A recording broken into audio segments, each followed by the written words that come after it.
पर भगवान देवाधिदेव महादेव की पुत्री अशोक सुंदरी इतनी सुंदर माँ जगज्जननी जगदम्बा ने जिसको प्रकट करा हो, माता पार्वती जी ने जिसको प्रकट करा हो, वो साधारण कैसे हो सकती है?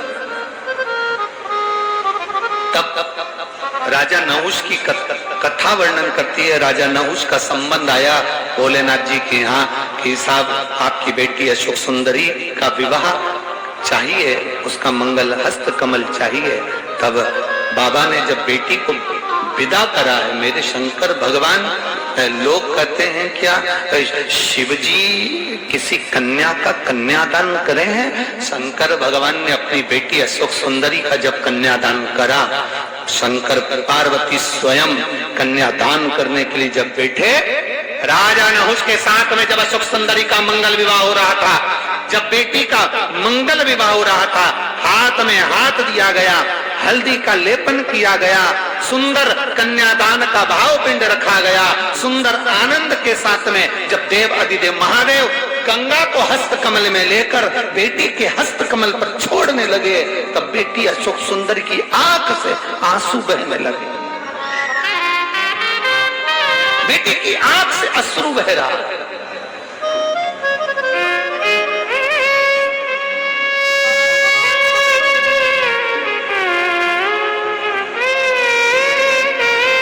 बेटी की प्रसन्नता, बेटी के जन्म की प्रसन्नता, बेटी के विवाह की प्रसन्नता, बेटी के बच्चों के जन्म की प्रसन्नता कोई पिता से पूछे क्या होती है।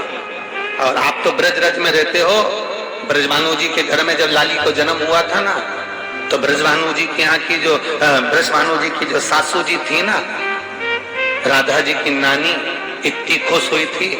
नानी दोनों बहुत खुश हुई थी। भगवान कृष्ण की जो नानी थी यशोदा जी की माँ पाटला देवी, जब कृष्ण का जन्म हुआ था, जब वो भी बड़ी प्रसन्न हुई थी, और राधा जी की जो नानी थी वो भी बड़ी प्रसन्न हुई थी। भगवान कृष्ण की नानी तो इतनी प्रसन्न हुई थी कि राधा जी की भगवान कृष्ण की नानी ने तो पत्र लिखकर भेज दिया था यशोदा जी की, यशोदा तेरे घर में लाला हो गया, तो अपने नानी के घर में उसको लेकर नहीं आएगी।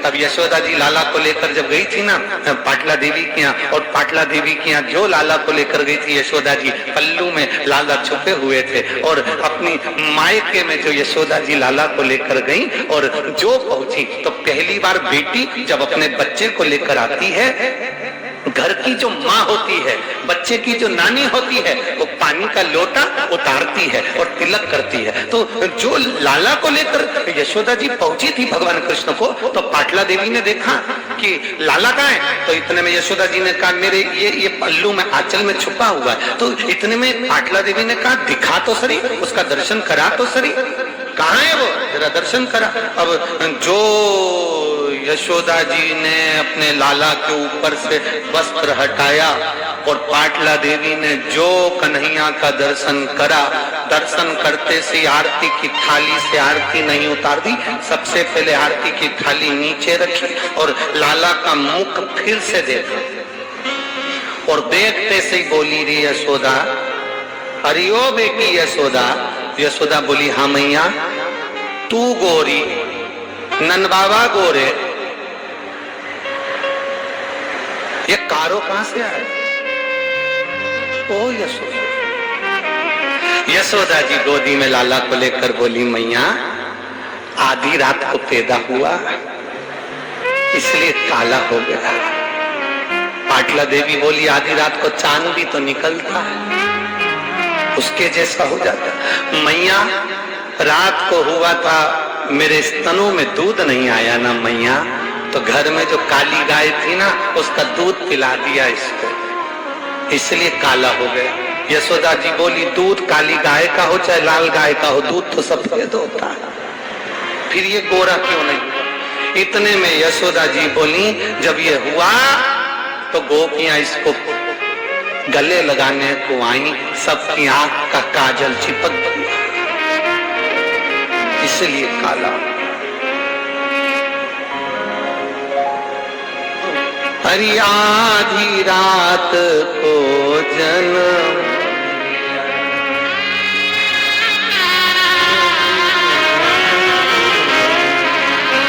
कृष्ण काली गाय का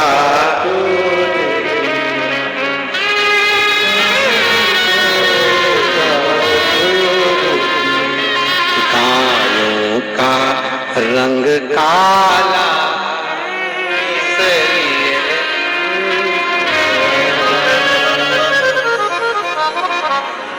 यशोदा जी की मैया पाटला देवी बोली तो तूने इसको काला काजल लग गया तो नहलाया नहीं? यशोदा जी बोली खूब नहलाया पर आज तक गोरा नहीं हुआ। इतने में पाटला देवी बोली तू हट, अब नानी को दे। और जो नानी ने हाथ में लिया, नानी सुबेरे से उठती, लहंगा करती ऊंचा, पांव करती लंबा और कन्हैया को पटक लेती उल्टा। कितनी नानी बैठी है यहाँ? जितनी भी नानी बैठी है जरा हाथ तो उठाओ। तुमने अपने नाती की मालिश करी कि नहीं करी? अरे बोलो तो दोनों हाथ हिलाकर बताओ जरा, सही है? कैसे करी? लहंगा करा उल्टा ऊंचा और ऊंचा करके छोरे को पटका पांव में। सिर किधर? बोलो बोलो, बच्चे का सिर किधर रहता है? घुटने के पास कि पांव के पास? पांव के पास सिर और पांव किधर? नानी की छाती के पास।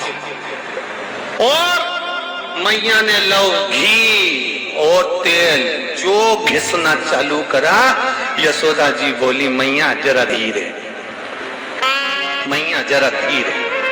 यशोदा जी जैसे बार बार बोली धीरे धीरे, इतने में तो पाटला देवी को गुस्सा आ गया, हमने तो कोई बच्चे पैदा ही नहीं करे, ले तू धर ले। धीरे धीरे धीरे, चुप बैठ, यहां से जाएगा तो एकदम गोरा होकर जाएगा। घिसे जाए, घिसे जाए। इतने में भगवान कृष्ण मन में सोचे, और यो नानी नीचे से ऊपर तलक काला, जैतून के तेल से कुछ नहीं होने वाला। ये तो कंपनी का प्रोडक्ट है, कहां से गड़बड़? कौन सा तेल घिसे? ओ नानी, अरे नीचे से ऊपर तक काला, तेल से तेरे कुछ नहीं होने वाला। क्या होगा? क्या होगा?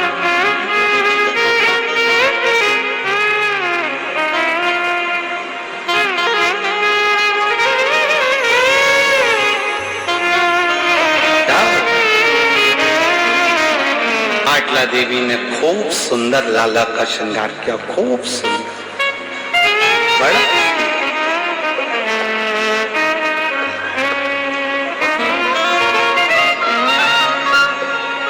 बहुत सुंदर श्रृंगार। और जो सुंदर श्रृंगार पाटला देवी ने करा, यशोदा जी बड़ी खुश हुई कि मेरे नानी के घर से मेरा पुत्र जा रहा है तो सुंदर बनकर जा रहा है। उस दिन भगवान कृष्ण का नाम श्याम सुंदर हो गया। क्या नाम पड़ गया? अब ये सुंदरता साधारण थी ब्रजभानु जी के यहाँ भी। जब लाली का जन्म हुआ, बेटी का जन्म हुआ, और लाली जब ब्रजभानु जी के घर में प्रकट हुई, तो बेटी के जन्म पर खुशी किसको कहते हैं?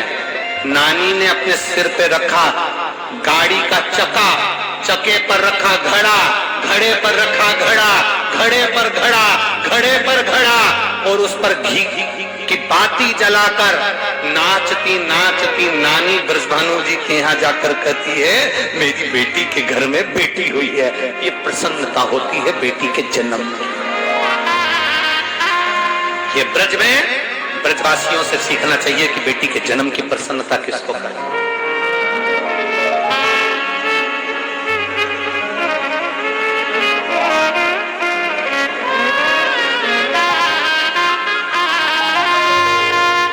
उसकी प्रसन्नता क्या है, ये वहां से सीखें।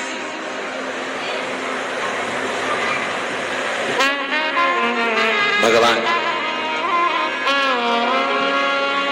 जब अशोक सुंदरी का हाथ में हाथ देकर कन्यादान कर रहे हैं, गंगा का जल हस्त कमल से नीचे दे रहे हैं, कन्यादान छोड़ते समय अशोक सुंदरी की आंखों में जल भरा था। पिता की दृष्टि गई भोलेनाथ जी की अशोक सुंदरी के ऊपर।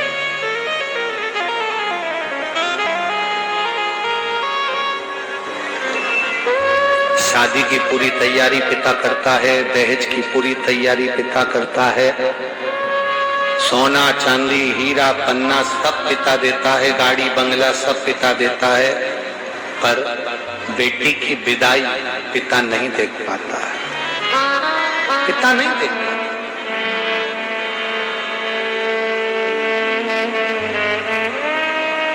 बेटी की विदाई नहीं देख पाता। शिव जी अशोक सुंदरी को देखकर कन्यादान करने के बाद पार्वती जी से कहते हैं ये बेटी की विदा। सुनो पार्वती, अशोक सुंदरी के नैनों में जल है। अशोक सुंदरी कन्यादान होने के बाद जब विदा होने लगी तो अपने पिता के पास में आई। शिव जी से अशोक सुंदरी कहती हैं बाबुल मैं जा रही हूं, आप मुझे कोई वर ना देंगे? शिव कहते हैं सुन अशोक सुंदरी, संसार की जो बेटी, संसार की जो स्त्री, संसार की जो नारी तेरा नाम लेकर, तेरा स्पर्श कराकर अगर एक अक्षत का दाना भी मुझे देगी तो वो बेटी की आंख में कभी आंसू नहीं आने दूंगा। ये वचन शिव ने अशोक सुंदरी को। एक अक्षता, एक अक्षत का दाना, एक चावल का दाना। आज भी मेरी माताओं से निवेदन करूंगा, यहाँ पर जितनी बहन बेटियां बैठी हैं और आस्था चैनल के माध्यम से पूरे विश्व की जो माताएं कथा सुन रही हैं, फेसबुक यूट्यूब के माध्यम से जहां आप लोग कथा श्रवण कर रहे हैं और लाखों की संख्या में पधारी हुई सारे बहन बेटियां अगर इस कथा को श्रवण कर रही हैं तो अपने भीतर उतारना, जब जब तुम्हारी जिंदगी में दुख आए, जब जब तुम्हारी आंखों में आंसू आए, किसी से जाकर मत कहना कि तुम्हें ये दुख है। एक चावल का दाना लेकर जाना, अशोक सुंदरी का स्पर्श कराकर भगवान शंकर के शिवलिंग पर आखा, आखा मतलब टूटा हुआ नहीं, पूर्ण अक्षर शिव को समर्पित करना। ज्यादा से ज्यादा 8 दिन 15 दिन 20 दिन बाबा को चढ़ा कर देखना, तेरी आंख में आंसू नहीं रहने देगा मेरा भोलेनाथ। ये निश्चित है। एक पत्र आया है, एक पत्र में